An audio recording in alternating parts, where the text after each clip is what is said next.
விஜயகாந்தை இரண்டு பிரிவாக பிரிக்கலாம். ராதிகாவுக்கு முன், ராதிகாவுக்கு பின். ராதிகாவுடைய என்ட்ரி விஜய் சினிமா வாழ்க்கையில் வந்த பிறகு கலைஞரிடமும் அன்பு கொண்டிருந்தார், ஜி.கே. மூப்பனாரிடமும் நெருக்கமாக இருந்தார், புரட்சி தலைவரிடமும் கூட்டணி அமைத்தார்.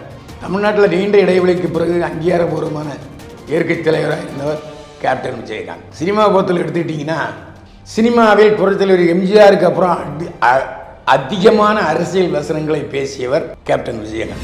ஈழத்து தனி ஈழம் வேண்டும் என்று போராட்டம் நடத்திய முதல் நடிகரும் விஜயகாந்த் தான். அதே போல பிரபாகரன் என்னுடைய தலைவர் என்று சொல்லாமல் மனதுக்குள் வைத்து பூஜித்தவர் விஜயகாந்த். அதனால தான் அவரோட பையனுக்கு விஜய பிரபாகரன் என்று பெயர் சூட்டினார். அவர் அரசியலுக்கு வர வேண்டும் என்று தன்னுடைய படங்களில் அரசியலை பூத்தவர். ஏன்னா அரசியலுக்கு வர வேண்டிய கட்டாயத்துக்கு தள்ளப்பட்டார்.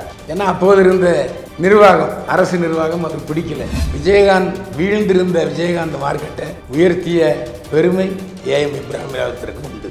ராவுத்தரும் விஜயகாந்தும் நகமும் சதையும் என்பதை போல அல்ல, உயிரும் உடலையும் போல. கொடைவள்ளல் மனிதருள் மாணிக்கம் கேப்டன் விஜயகாந்த் மறைந்து விட்டார் என்ற செய்தியை வருத்தத்துடன் தெரிவித்துக் கொள்கிறோம். கேப்டன் விஜயகாந்த் அவருக்கு ஒரிஜினல் பேர் விஜயகாந்த் அல்ல. அவருடைய உண்மையான பெயர், தாய் தந்தையர் வச்ச பேர் விஜயராஜா. மதுரையில் புரட்சியாளர் எம்ஜிஆரின் தீவிர ரசிகராக இருந்தவர் விஜயராஜா. எப்படியாவது சென்னைக்கு வரணும், சினிமாவில் நடிக்கணும் என்ற ஆர்வத்தில் இருந்தார். அந்த ஆர்வத்தை தூண்டிவிட்டவர் அவருடைய உயிர் நண்பர் இப்ராஹிம் ராவுத்தர். சென்னையில் ஒரு டிஸ்ட்ரிபியூஷன் கம்பெனிக்கு தான் வாய்ப்பு கேட்டார். ஆரம்ப காலத்தில் கருப்பாக இருக்கிறாரு, சினிமாவுக்கு ஒத்து வராது என்று நிறைய பேர் விரட்டி விட்டார்கள். தூரத்தை இடி முழக்கம் படத்தில் இயக்குனர் விஜயன் அவரை அறிமுகப்படுத்தினார். ஆனால் சட்டமுறை இரட்டரை படத்தின் மூலம்தான் விஜயகாந்த் எல்லோருக்கும் அறிமுகமானார், மிகச்சிறந்த நடிகரானவர். புரட்சி இயக்குனர் எஸ்.ஏ. சந்திரசேகர் சட்டமுறை இரட்டரை படத்தில் விஜயகாந்தை அறிமுகப்படுத்தினார். அவர் பெயரை மாற்றியவரும் எஸ்.ஏ. சந்திரசேகர் தான்.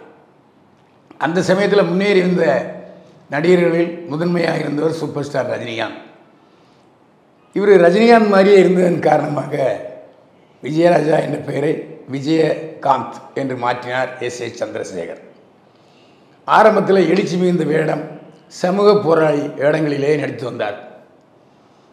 அவர் புரட்சியாளர் எம்ஜிஆர், ரஜினிகாந்த், கமல்ஹாசன் இவர்கள் படங்களுக்குள் போட்டி போட்டு தனக்கென ஒரு தனி முத்திரை வைத்தார் விஜயகாந்த். அதான் குறிப்பிடத்தகுந்த விஷயம். அதே மாதிரி விஜயகாந்தை இரண்டு பிரிவாக பிரிக்கலாம். ராதிகாவுக்கு முன், ராதிகாவுக்கு பின். ராதிகாவுடைய என்ட்ரி விஜய் சினிமா வாழ்க்கையில் வந்த பிறகு, ராதிகா இலங்கையில் படித்தவர், லண்டனில் வாழ்ந்தவர், வெஸ்டர்னைஸ்டு உமன். அவர் தமிழே தெரியாது, தமிழ் எழுத பிடிக்க தெரியாதவர் தான் ராதிகா.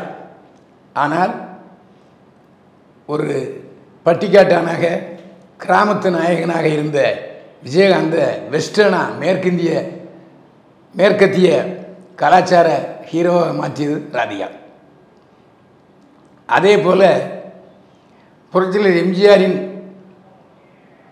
பக்தன், வெறியன் என்பதால் அவருடைய ஸ்டைல் எம்ஜிஆர் படத்தினுடைய ஸ்டைல் இருக்கும். உழவன் மகன் என்ற படம் வெளிவந்தது. அப்போது முதல்வராகிவிட்டார் புரட்சியாளர் எம்ஜிஆர். உழவன் மகன் படம் புரட்சியாளர் எம்ஜிஆரை பெரிதும் பாதித்தது. இதன் காரணமாக தன்னுடைய ராமாவரம் தோட்டத்து பங்களாவில் அந்த படத்தில் எடுத்த அத்தனை கலைஞர்களையும் வரவழைத்து பாராட்டினார் முதல்வர் எம்ஜிஆர். தம்பி விஜயகாந்த், நான் நடித்த படத்தில், நடிக்க வேண்டிய படத்தில் என்னுடைய வேடத்தில் நீ நடிச்சிருக்க, பிரமாதமாக நடிச்சிருக்க என்று வாழ்த்தினார் முதல்வர் எம்ஜிஆர்.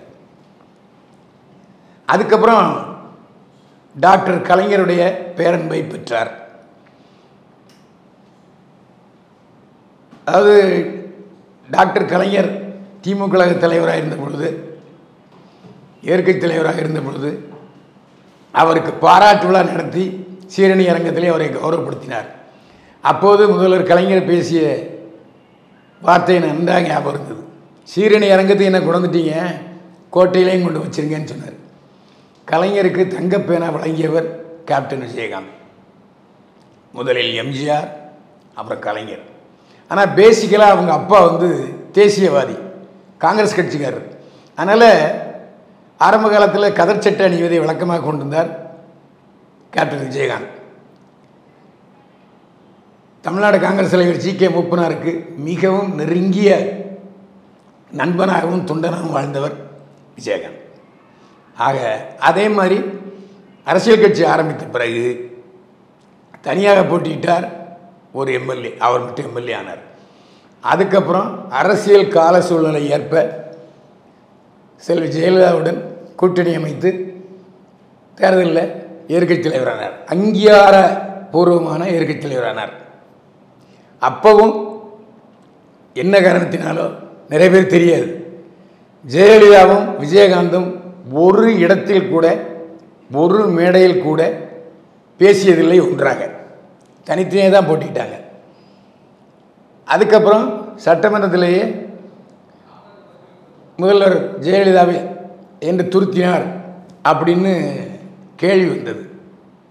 அதுக்கப்புறம் ராதாரவி போய் என்ன விஜய், ஏன்னா விஜயின்னு தான் கூப்பிடுவார் ராதாரவி, ஏன் இப்படி ஜெயலலிதா பார்த்து முறைச்ச கையை நீட்டினேன் அப்படின்னு சொன்னதுக்கு, அட போட, நான் எங்கே அந்த அம்மாவை பார்த்து கை நீட்டினேன், யாரோ ஒருத்தர் என்னை பற்றி தப்பாக பேசுனா ஒரு எம்எல்ஏ, அவனை கை நீட்டி பேசினேன், அது ஜெயலலிதாவை கை நீட்டி பேசியதாக வந்து விட்டது என்று சொன்னார் விஜயகாந்த். இதை சொன்னவர் ராதாரவி.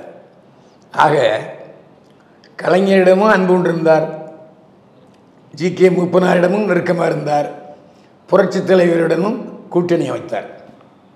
தமிழ்நாட்டில் நீண்ட இடைவெளிக்கு பிறகு அங்கீகாரபூர்வமான இயற்கை தலைவராக இருந்தவர் கேப்டன் விஜயகாந்த். சினிமா பொறுத்தல் எடுத்துக்கிட்டிங்கன்னா, சினிமாவில் புரட்சித் தலைவர் எம்ஜிஆருக்கு அப்புறம் அதிகமான அரசியல் வசனங்களை பேசியவர் கேப்டன் விஜயகாந்த். அதில் எந்த சந்தேகமே இல்லை. அதே மாதிரி ரசிகர் மன்றத்துக்கு என்று தனிக்கொடி ஆரம்பித்ததும் கேப்டன் விஜயகாந்த் தான். அவர் தன்னுடைய ரசிகர் மன்றத்துக்கு தனிக்கொடி வைத்துக் கொள்ளும் போதே அவர் அரசியலுக்கு வரப்போகிறாரு அப்படின்னு தெரிஞ்சு போச்சு. இதில் என்னுடைய அனுபவங்களை எடுத்துக்கொண்டோம் நாயல், அவருடைய முதல் படத்திலிருந்து நான் பத்திரிகையாளனாக அவரை சந்தித்திருக்கிறேன். ரொம்ப அன்பு அண்ணே அண்ணே அண்ணேன்னு கூப்பிடுவார். அவருக்கு 3 வயது 4 வயது மூத்தவன் நான். ரொம்ப பத்திரிகையாளரிடம் மிகவும் அன்பாக இருப்பவர் கேப்டன் விஜயகாந்த். அது மட்டுமல்ல, பல நேரங்களில் நான் அவரை எதிர்த்து கேள்வி கேட்டும் கூட, டேய் அவர் அண்ணன்டா, அவர் ரெண்டா கேள்வியை பாரும்பார். உதாரணத்துக்கு சொல்ல வேண்டும் என்றால், பிரபுதேவா, பாண்டியராஜன் ஆகியோருடன் கேப்டன் நடித்தார் ஒரு படத்தில். அப்போ அவர் அரசியல் கட்சி ஆரம்பிக்கிற சூழ்நிலை இருக்குது. முதல்வர் எம்ஜிஆர், முதல்வர் ஜெயலலிதா. அப்போது அந்த பத்திரிகையாளர் சந்திப்பில், இந்த பத்திரிகையாளர் சந்திப்பு மரியாதைக்குரிய ஜெமினி எஸ்.எஸ். வாசன் பங்களாவில் நடந்துச்சு, மியூசிக் பக்கத்து வீட்டில். அப்போது கேள்வி கேட்கும்போது, நீங்கள் கூட்டணி அமைத்து போட்டியிடுவீர்களா அப்படின்னு கேட்டேன். இல்லை அப்படின்னார். நான் சொன்னேன், உங்கள் படம் ஓடுறதுக்கே பிரபுதேவாவும் பாண்டியராஜனும் தேவை இருக்குது, உதவி பண்ண வேண்டியிருக்கு, நீங்கள் எப்படி தனியான்னு, நீங்கள் என்ன ஜெயலலிதா சொல்லி கேள்வி வைக்கிறீங்களான்னாரு. உடனே அவருடைய தொண்டரடி பொடியாழ்வார்கள் என்னை தாக்க முற்பந்தார்கள். இல்லைங்கப்பா, அவர் பத்திரிகையாளர், அப்படி தான் கேள்வி வைப்பார், நம்ம அண்ணன்டா அப்படி என்று கட்டி அணைத்து கொண்டார் விஜயகாந்த். எந்த சமயத்திலையும் நான் ஒரு குண்டக்கவா மண்டக்கான்னு கேள்வி கேட்பேன், அதற்கு அவர் சரியான பதிலை கொடுப்பார் விஜயகாந்த்.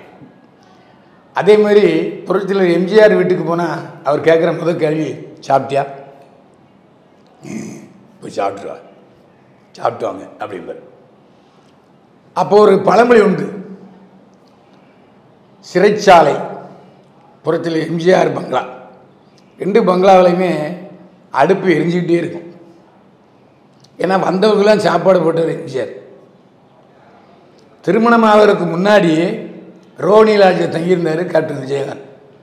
அப்போ காலையில் இட்லி பொங்கல் வடை, மத்தியானம் சாப்பாடு, நைட்டும் சாப்பாடு. வந்தவர்கள் எல்லோருக்குமே விருந்தளித்து மகிழ்ந்தவர் கேப்டன் விஜயகாந்த். ஏன்னா அந்த சமயத்தில் சினிமாவை நம்பி நிறைய பேர் ஊர்லேருந்து கிளம்பி வந்துட்டாங்க. அப்போ அவங்க சாப்பாடு கிடைக்காது, எங்கேயாவது ரோட்டில் கிட்ட படுத்துடுவாங்கன்னு வச்சுங்க, சாப்பாடு வேணும்ல. அப்போது கேப்டன் தங்கியிருக்கிற ரோஹிணி லாட்ஜி இன்றைய பிரபலமான பல இயக்குநர்களுக்கும் நடிகர்களுக்கும் உணவகமாக திகழ்ந்தது ரோஹிணி லாட்ஜி. ஜெயலலிதா அம்மா உணவகத்தை திறந்தார் அரசாங்க செலவில்.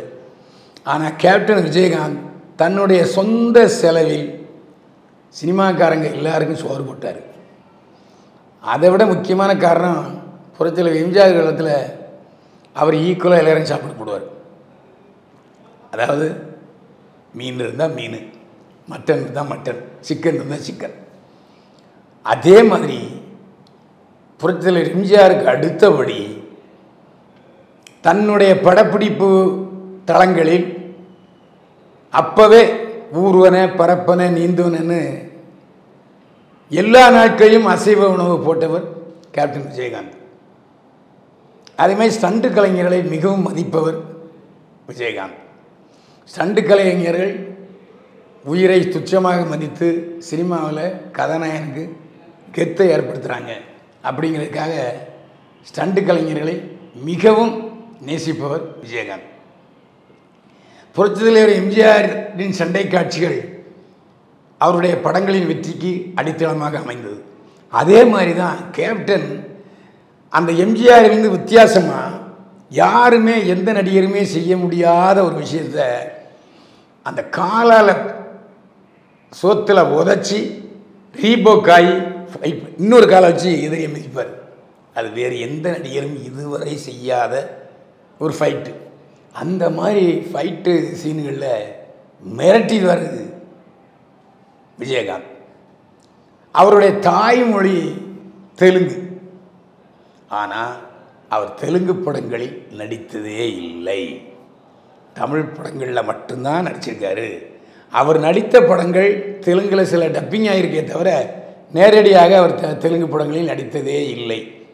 அதே போல் தமிழ் மொழியை மிகவும் நேசித்தவர். கேப்டன் பிரபாகரன் என்று எதற்காக பெயர் வைத்தார் என்று சொன்னால், அந்த சமயத்தில் ஈழ விடுதலை போராளியாக பிரபாகரன் திகழ்ந்தார். அதனால் தம்பி என்ற பிரபாகரன் பேரை கேப்டன் பிரபாகரன் என்று தன்னுடைய படத்துக்கு பெயர் வச்சார். அதாவது விடுதலை புலிகள் விளம்பரமாகி கொண்டிருந்த ஆரம்ப கட்டத்தில் கேப்டன் பிரபாகரன் என்று பெயர் எடுத்தார், பெயர் வச்சு படம் எடுத்தார் விஜயகாந்த். அதே மாதிரி ஈழத்து தனி ஈழம் வேண்டும் என்று போராட்டம் நடத்திய முதல் நடிகரும் விஜயகாந்த் தான். அதே போல பிரபாகரன் என்னுடைய தலைவர் என்று சொல்லாமல் மனதுக்குள் வைத்து பூஜித்தவர் விஜயகாந்த். அதனால தான் அவரோட பையனுக்கு விஜய பிரபாகரன் என்று பெயர் சூட்டினார். இப்போ நிறைய பேர் விடுதலை புலி பிரபாகரனை பற்றி நிறைய பொழுது பேசலாம், போஸ்டர் அடிக்கலாம், தலைவர் என்று சொல்லலாம். ஆனால் ஆரம்ப கட்டத்தில் நடிகர்கள் குறிப்பாக சினிமாக்காரங்க கொஞ்சம் தனி ஈழமா ஐயோ அப்படின்னு பயந்து கொண்டிருந்த நேரத்தில் துணிச்சலாக பிரபாகரனுக்கு ஆதரவு கொடுத்தவர் விஜயகாந்த். அதில் எந்த மறுப்பும் யாரும் தெரிவிக்க முடியாது. அதை விட அவருடைய சாதனைகளில் இன்னொன்று என்னென்னா, திரைப்படக் கல்லூரி இருக்குது சென்னை தரமணியில், ரொம்ப நாளாக இருக்குது. அந்த திரைப்படக் கல்லூரியில் டைரக்ஷன் கோர்ஸு கேமராமேன் பட்டம் வாங்கிவிட்டு வருகிறவர்களுக்கு சினிமா தயாரிப்பாளர் வாய்ப்பு கொடுக்க மாட்டாங்க. ஒரு தயாரிப்பாளர்கிட்ட போய் நான் வந்து ஃபிலிம் இன்ஸ்டியூட்டு கிராஜுவேட்டுங்க, கோல்டு மெடலிஸ்ட் என்று ஒருத்தர் சொன்னால், சினிமாவை காலேஜில் போய் படிச்சிட்டியா? சினிமா காலேஜில் படிக்க முடியாதுப்பா, ட்ரைனிங், அனுபவம், மூளை, கிரியேஷன் பாப்பா என்று விரட்டி விடுவார்கள். அந்த சூழலில் திரைப்பட கல்லூரி பட்டதாரிகளுக்கு வாய்ப்பளித்தவர் கேப்டன் விஜயகாந்த். அதான் முக்கியமான விஷயம். ஆர்கே செல்வமணி, அரவிந்தராஜ் எப்படி வந்தாங்க? விஜயகாந்த் மூலமாகத்தான் வந்தார்கள். எல்லோரும் நடிக்க மறுத்த நேரத்திலே திரைப்படக் கல்லூரி பட்டதாரிகளுக்கு வாழ்வளித்தவர் கேப்டன் விஜயகாந்த். அதிகமான திரைப்படக் கல்லூரி பட்டதாரிகளுக்கு இயக்குனர் வாய்ப்பை கொடுத்ததும் விஜயகாந்த் தான். அதில் எந்த சந்தேகம் இல்லை. இப்போ நடிகர் சங்கத்துக்கு வருவோம். தென்னிந்திய நடிகர் சங்கம் என்று சொன்னால் புரட்சியாளர் எம்ஜிஆர் அந்த நடிகர் சங்கத்தை வளர்த்தவர். நிறைய நடிகர்களுக்கு வந்து சந்தா கட்ட மாட்டாங்க. அந்த சந்தாவை தன்னுடைய சொந்த சம்பளத்திலிருந்து கொடுத்து தேர்தல் நடத்தி வந்தார். எம்ஜிஆர் தான் நடிகை அஞ்சலி தேவியை திரைப்பட நடிகர் சங்க தலைவராக்கினார். டாக்டர் கலைஞர், செல்வி ஜெயலலிதா எல்லோருமே அந்த நடிகர் சங்கத்தில் உறுப்பினர். அப்படிப்பட்ட நடிகர் சங்கத்தில் கடன் வந்து விட்டது. அதாவது அது யார் காரணம் என்று சொல்ல முடியாது. சிவாஜி கணேசன் தலைவராக இருந்தார், லட்சிய நடிகர் SS ராஜேந்திரன் MLA தலைவராக இருந்தார், சரத்குமார் இருந்தார், ராதாரவி இருந்தார். ஆனால் அந்த சூழ்நிலையில் ஒரு சில கோடி கடன் ஏற்பட்டது. அந்த கடனை அடைக்கிறதுக்கு தான் தலைவராக இருந்த விஜயகாந்த் பாடுபட்டார், வெற்றி பெற்றார். நடிகர் சங்க கடனை முழுவதுமாக அடைத்து கடனில்லாத நடிகர் சங்கம் ஆக்கியவர் கேப்டன் விஜயகாந்த். நடிகர் சங்க தலைவராக இருந்த பொழுது நட்சத்திர கலைவிழா நடத்த வேண்டும் என்பதற்காக சூப்பர் ஸ்டார் ரஜினிகாந்த் வீட்டுக்கு போனார், கீழே உட்கார்ந்தார். உலகநாயகன் கமலஹாசனுக்கு போனார், தரையில் உட்கார்ந்தார். நடிகர் சங்க தலைவர். ஆனாலும் ரஜினிகாந்த் கமலஹாசன் வரணுங்கிறதுக்காக போராடினார், வந்தார்கள். நட்சத்திர கலை விழா வெற்றி விழானது, கடன் அடைச்சார். அந்த சமயத்தில் மத்திய நிதியமைச்சர் சிதம்பரம் பேங்க் வட்டியை தள்ளுபடி பண்ணுங்கன்னு சொன்னதுக்கு, நீங்கள் என்ன காசு இல்லாமல் ஐயா இருக்கீங்க, நடிகர்லாம் லட்சக்கணக்கில் சம்பளம் வாங்குறீங்களா? அப்போ லட்சக்கணக்கில் அதெல்லாம் தர முடியாது, வட்டி கூட குறைக்க முடியாது என்று நிர்தாட்சண்யமாக மத்திய நிதியமைச்சர் சிதம்பரம் சொன்னார். அதை மீறி நான் கடனை அடைக்கிறேன் என்று சொல்லியதை நிறைவேற்றியவர் கேப்டன் விஜயகாந்த். மறக்கவே முடியாதுங்க.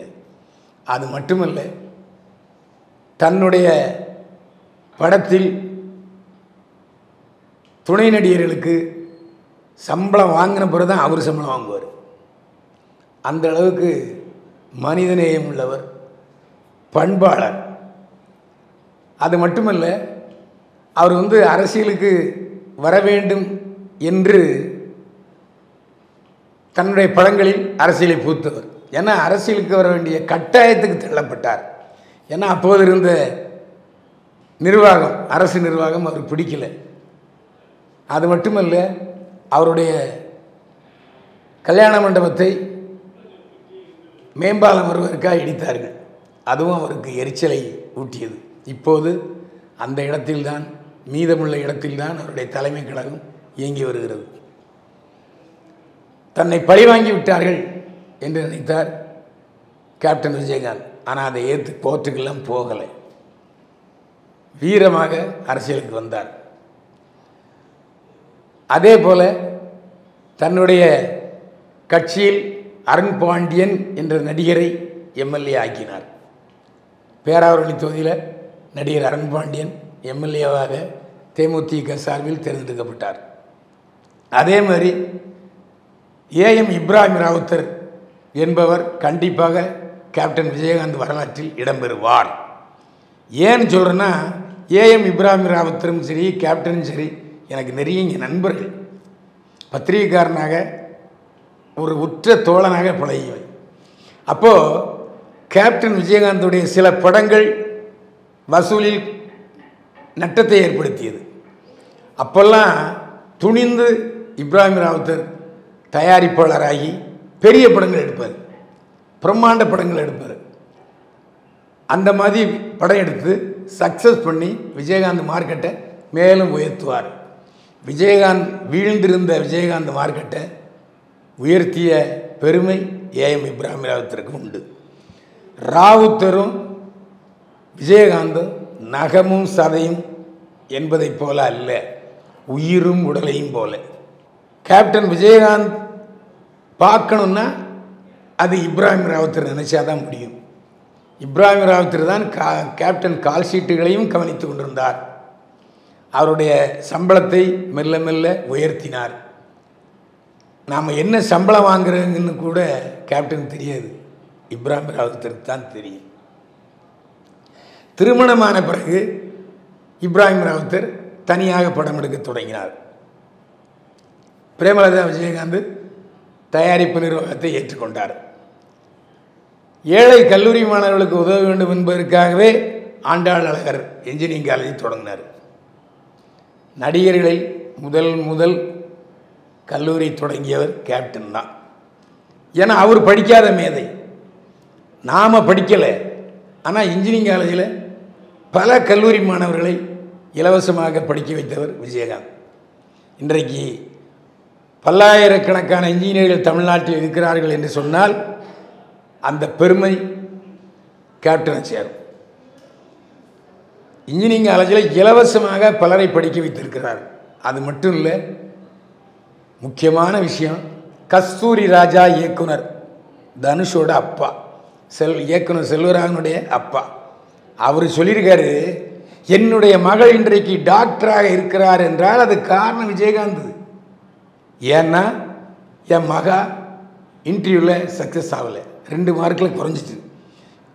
இதை கேள்விப்பட்ட விஜயகாந்த் நேராக கஸ்தூராஜா வீட்டுக்கு போய், வா தம்பி உன்னை கூட்டு போகிறேன்னு சொல்லி அமைச்சரிடம் கூட்டு போய் இவருடைய மகளுக்கு சீட்டு கொடுங்க என்று கேப்டன் வாங்கி கொடுத்த சீட்டில் படித்து கஸ்தூர்ராஜாவுடைய மகள் இன்றைக்கு டாக்டராக இருக்கிறார். சொன்னவர் கஸ்தூர்ராஜா. இந்த மாதிரி எத்தனையோ பேருக்கு உதவி செய்திருக்கிறார். அவருடைய உதவின்னு சொன்னாச்சுன்னா அதுக்கு ஒரு தனி ஒரு மணி நேரம் பிரசங்கம் பண்ணணும். அந்த மாதிரி புரட்சித் தலைவருக்கு எம்ஜிஆருக்கு அப்புறம் வலதுகை கொடுப்பதை இடதுகை அறியாமல் கொடுத்த வள்ளல் எம்ஜிஆர். அவருடைய வாரிசு கேப்டன். பல விஷயங்களில் நான் இப்போ என்னுடைய பேச்சை கவனிச்சிங்கன்னா புரட்சித் தலைவர் பாணியை பின்பற்றி நல்லது செஞ்சார். சாப்பாடு போட்டார், இலவசமாக இன்ஜினியர்களை உருவாக்குனார், டாக்டர்களை உருவாக்குனார். அதனால்தான் அவர் அந்த மது என்ற அரக்கனின் பிடியில் சிக்கியிருந்தால் கூட பல நேரங்களில் யமன் அவரை விடுவித்தான். என்றைக்கோ யமனின் கையில் சிக்கியிருக்க வேண்டிய கேப்டன் இன்னைக்கு வரைக்கும் நல்லா இருந்து அவர் நல்ல பேரோட இன்னைக்கு அவ்வளவு கூட்டம், அவருடைய உடலுக்கு மரியாதை செலுத்துவதற்கு அவ்வளவு கூட்டம். ஏன்னா அவ்வளவு நேசித்தார் மக்களை. எம்ஜிஆருக்கு அப்புறம் தனிக்கட்சி தொடங்கி எதிர்க்கட்சி தலைவரானவர் கேப்டன் விஜயகாந்த் தான். சிவாஜி கணேசன் அரசியலில் தோத்தார், ரஜினிகாந்த் அரசியலுக்கு வரமாட்டேன்னார். ஆனால் அரசியலுக்கு வந்து எதிர்க்கட்சி தலைவராகிய பெருமை தமிழ்நாட்டில்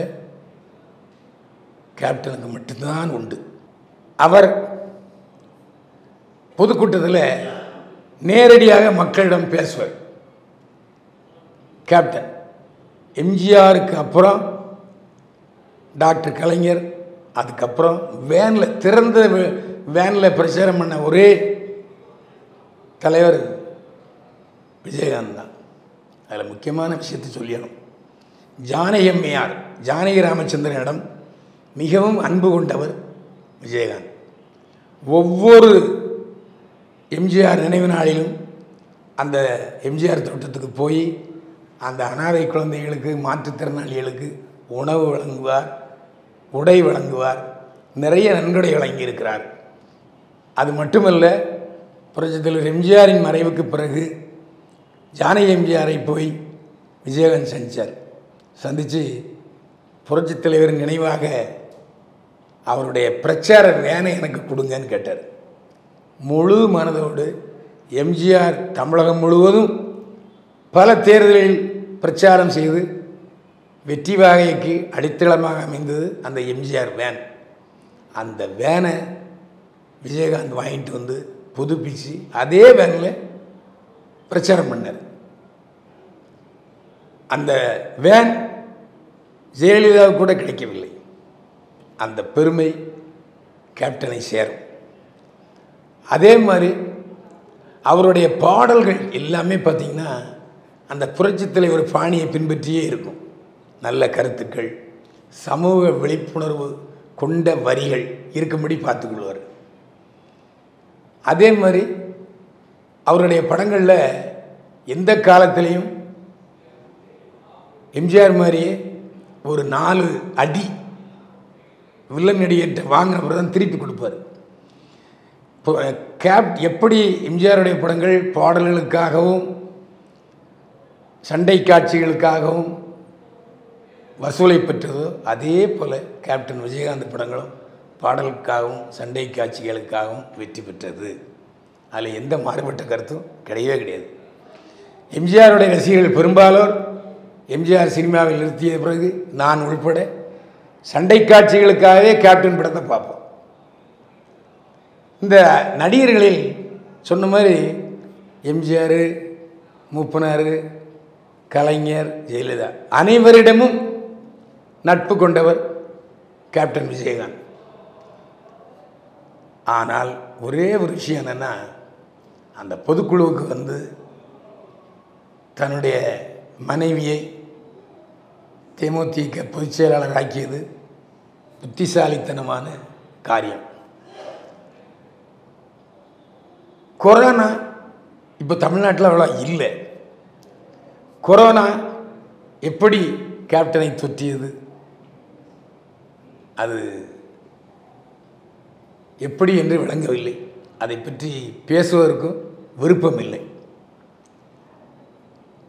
எம்ஜிஆர் வந்து கடைசி காலத்தில் கொஞ்சம் முழுமையான ஓய்வு எடுத்திருந்தால் இன்னும் கொஞ்ச காலம் இருந்திருப்பார் முதல்வராக.